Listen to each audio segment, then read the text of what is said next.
Aku, Rizky Aditya, punya masa lalu yang tidak bisa kulupakan, meskipun terkadang aku berharap itu hanya mimpi. Tapi, itu nyata. Sebuah kisah yang penuh penyesalan dan harapan. Aku menikah di usia 25 tahun dengan seorang wanita bernama Nurul Aisyah. Kami bertemu melalui perkenalan seorang teman. Aku, yang waktu itu bekerja di sebuah perusahaan IT di Jakarta dengan lingkungan yang didominasi pria, tidak punya banyak kesempatan untuk bertemu wanita. Nurul, yang bekerja di sebuah toko hewan, adalah sosok yang lembut, penuh kasih, dan selalu membuatku merasa tenang. Sifatku yang impulsif dan terkadang sembrono justru terasa seimbang dengan kelembutan Nurul. Kami saling melengkapi, dan setelah 2 tahun pacaran, aku melamarnya. Kami menikah dengan penuh kebahagiaan. Nurul bekerja dengan sistem shift di toko hewan, jadi jadwalnya sering tidak menentu, sementara aku punya jadwal tetap dengan libur di akhir pekan. Awal pernikahan kami baik-baik saja. Kami membagi tugas rumah tangga. Nurul bertanggung jawab atas urusan dapur dan kebersihan ruang tamu, lorong, serta pintu masuk, sementara aku mengurus kebersihan kamar mandi, toilet, dan memanaskan air untuk mandi. Kalau ada yang tidak sempat, kami saling membantu. Tapi, setelah 3 tahun pernikahan, semuanya mulai berubah. Aku yang sudah masuk usia akhir 20-an mulai mendapatkan tanggung jawab lebih besar di kantor. Posisiku sebagai project manager membuatku sering lembur, dan tekanan kerja membuatku stres, baik secara mental maupun fisik. Aku jadi sering mengabaikan tugas rumah tanggaku. Aku sering pulang larut malam, dan meskipun Nurul juga sibuk, aku merasa dia yang harus lebih bertanggung jawab di rumah. Suatu malam, aku pulang naik kereta terakhir dan mendapati Nurul baru saja sampai juga. Di meja makan, hanya ada makanan dari minimarket. "Ini makan malam kita?" tanyaku dengan nada kecewa. Nurul menjawab dengan wajah penuh rasa bersalah, "Maaf, ya, Mas. Aku pulang telat, capek banget. Jadi aku beli ini aja." Aku sebenarnya kesal, siang tadi aku juga makan makanan minimarket, dan aku berharap malam ini bisa makan masakan rumah. Tapi, aku tidak bilang apa-apa. Nurul memanaskan makanan itu dan menyajikannya untukku, sambil mencoba mengobrol, "Tadi di toko rame banget, Mas, aku tidak mendengarkan, malah memotong, Nur, tolong panasin air buat mandi, ya." Nurul terdiam sejenak, lalu berkata, "Mas kan capek, ya?" "Iya, aku siapin." Padahal, memanaskan air adalah tugasku. Aku tahu Nurul pasti kecewa, tapi aku terlalu lelah untuk peduli. Kejadian seperti itu terus berulang. Nurul, yang katanya sedang memasuki musim sibuk di toko hewan, sering pulang larut dan tidak sempat masak. Aku mulai merasa kesal. Suatu malam, aku pulang lebih awal, sekitar jam 10 malam, tapi Nurul hanya terbaring di sofa, dan di meja cuma ada bento dari minimarket lagi. "Nur, akhir-akhir ini kamu males banget, ya?" "Aku juga sibuk, tapi aku kan tetap kerja." "Kalau kamu nggak masak, kita makan apa?" kataku dengan nada tinggi. Nurul menjawab pelan, "Maaf, Mas. Aku capek banget." "Ini aja, ya?" Aku kesal, sibuk nggak bisa jadi alasan, Nur.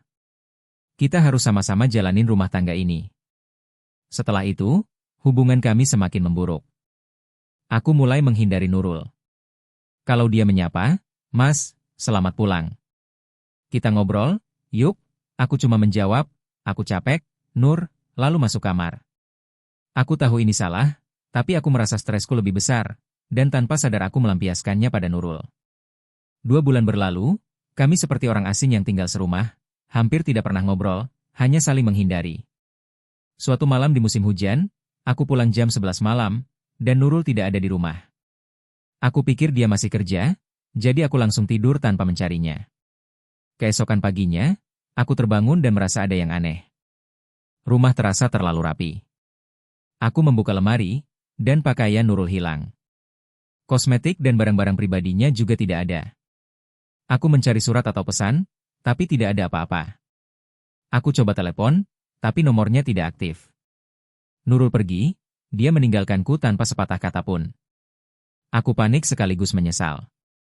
Aku sadar, selama ini aku terlalu egois. Aku sering mengabaikan tugas rumah tangga dengan alasan sibuk, tapi aku malah menuntut Nurul untuk selalu sempurna. Aku juga mengabaikan dia yang berulang kali mencoba mendekatiku. Aku menyesal, tapi aku berharap dia cuma pergi sementara. Aku berpikir, nanti dia pasti pulang. Aku akan minta maaf dan memperbaiki semuanya. Sebulan kemudian, aku menemukan sebuah amplop tanpa alamat di kotak surat. Di dalamnya ada surat cerai yang sudah ditandatangani Nurul. Aku terkejut, aku tidak menyangka dia akan mengambil langkah sejauh ini. Aku mencoba mencari tahu kemana dia pergi, tapi aku hanya sekali ke rumah orang tuanya di Solo, dan aku bahkan tidak tahu alamat atau nomor telepon mereka. Aku sadar, Nurul benar-benar tidak ingin bertemu denganku lagi. Aku menahan surat cerai itu selama berbulan-bulan, tapi di ulang tahun pernikahan kami yang kelima, Nurul tidak juga kembali. Akhirnya, dengan berat hati, aku menandatangani surat itu dan mengurus perceraian kami. Saat menyerahkan surat itu ke kantor catatan sipil, aku menangis. Dulu kami datang ke tempat ini sambil tertawa, tapi kini semuanya berakhir. 3 tahun berlalu sejak perceraian kami, tapi aku tidak pernah benar-benar melupakan Nurul. Aku sering meminta teman-teman yang mengenal kami untuk memberitahu kalau mereka tahu keberadaan Nurul. Aku bahkan pernah ke Solo, ke daerah yang kutahu sebagai kampung halaman orang tua Nurul, tapi aku tidak menemukan apa-apa. Hingga suatu hari, seorang teman di Surabaya bilang bahwa temannya melihat Nurul di Surabaya.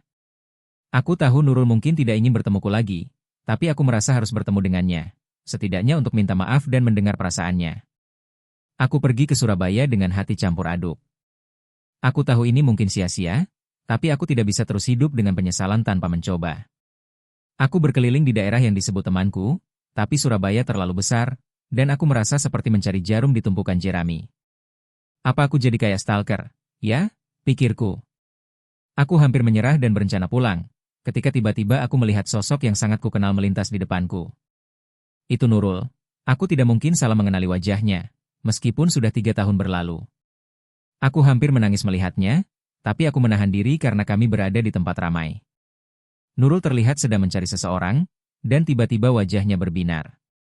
Aku mengikuti pandangannya, dan di sana ada seorang wanita paruh baya, mungkin ibunya, dan seorang anak laki-laki kecil, mungkin berusia 3 tahun.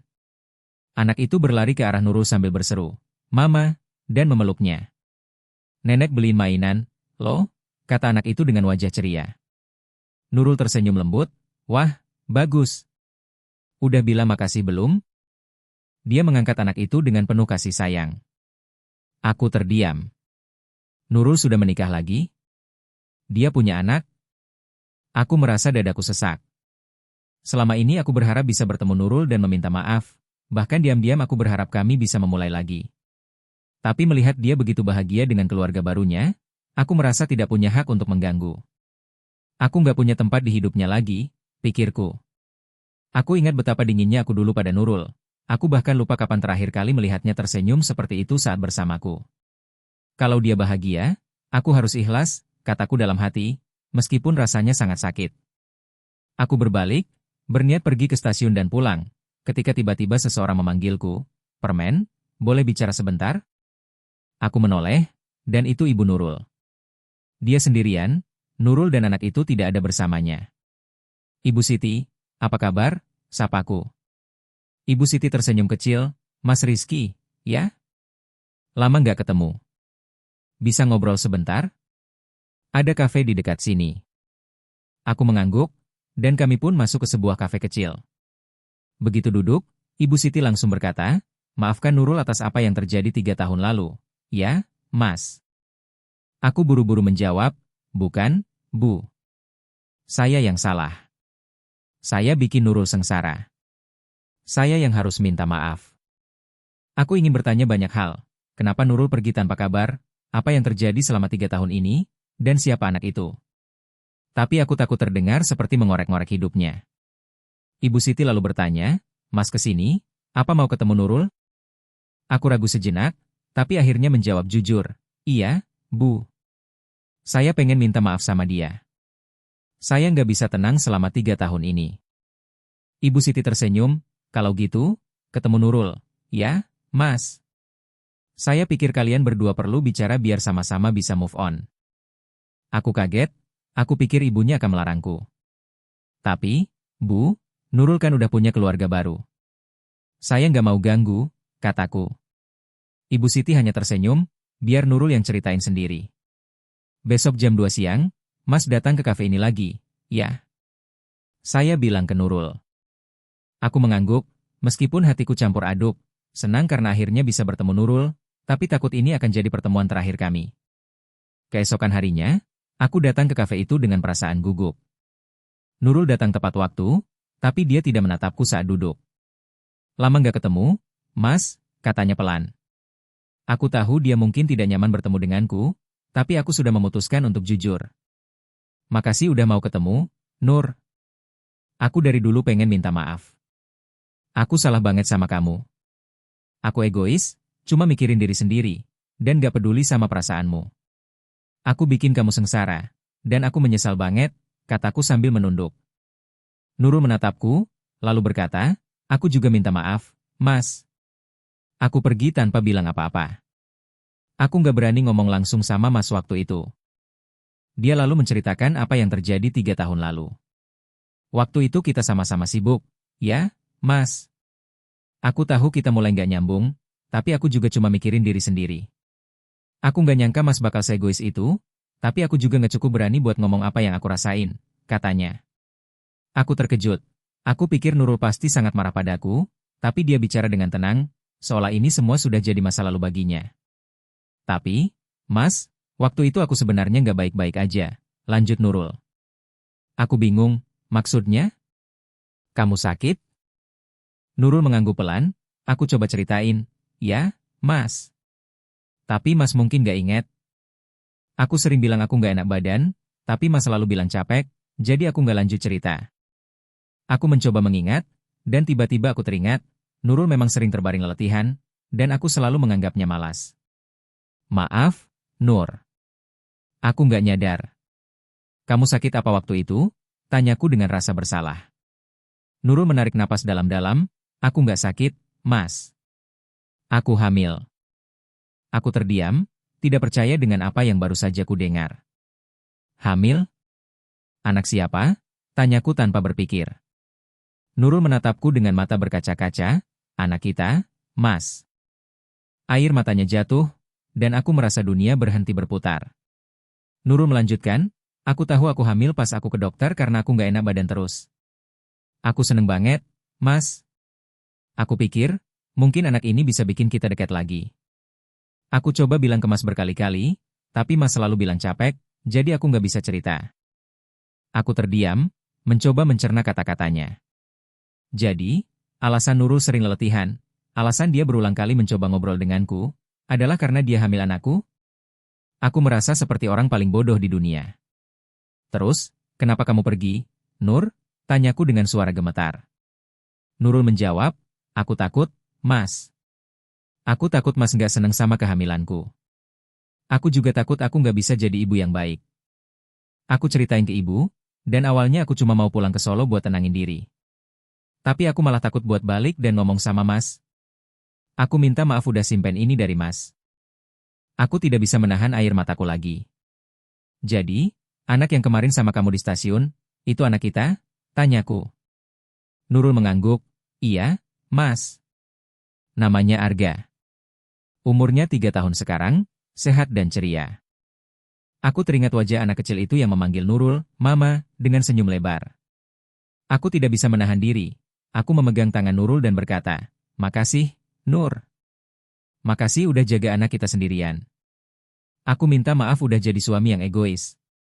Kalau kamu mau kasih aku kesempatan, aku pengen jadi ayah buat Arga, dan suami yang lebih baik buat kamu. Nurul terdiam lama, lalu memegang tanganku erat, makasih, Mas. Aku juga pengen kita bareng lagi. Aku menangis lega mendengar jawabannya. Nurul lalu mengajakku ke rumahnya di Surabaya. Di sana, Arga menyambutku dengan senyuman lebar. Papa pulang dari jauh, ya? Aku kaget, ternyata Nurul sering cerita tentangku ke Arga. Bilang bahwa aku sedang jauh karena kerja. Aku memeluk Arga erat, iya, Papa pulang, nak. Aku lalu mengurus kepindahan ke cabang perusahaan di Surabaya. Sementara menunggu, aku bolak-balik Jakarta-Surabaya setiap akhir pekan untuk bertemu Nurul dan Arga. 3 tahun yang hilang terasa panjang, tapi sekarang aku punya kesempatan untuk memperbaiki semuanya.